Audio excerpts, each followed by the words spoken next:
that sin nature on the inside of us controls us, and it tells us what to do. And there's nothing that Eli can do to break loose of that sin nature. So that sin nature might tell him to come over here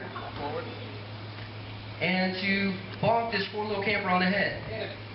Oh, see, that was wrong. That wasn't a nice thing to do. But Eli can't help it because he's controlled by his sin nature. That sin nature might tell him to come over here and kick this little boy. Oh, that wasn't right. That was wrong. That was a bad thing to do. In fact, that sin nature might tell him to come over here and steal somebody's flip-flops. Oh my goodness, give me that. That's not right, okay?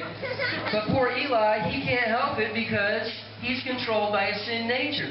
And like I said, there's nothing he can do to shake off that sin nature. So his whole life, he's going to be controlled by that sin nature, except for one thing, Jesus. Now David's going to come, and David's going to represent Jesus. And as David comes, you might notice his shirt looks different, because his shirt is not black, his shirt is white. And that white shirt represents perfection.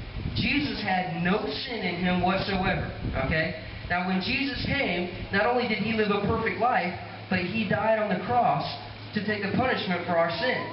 But what you may not realize is that when Jesus died on the cross, he took our sin nature to the grave with him, like this. Oh!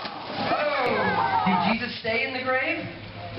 No, Jesus did not stay dead. Jesus came back to life again. He rose from the grave, and so there you have it. Jesus rose from the grave. But not only did Jesus come back to life again, but he also brought new life to our spirit.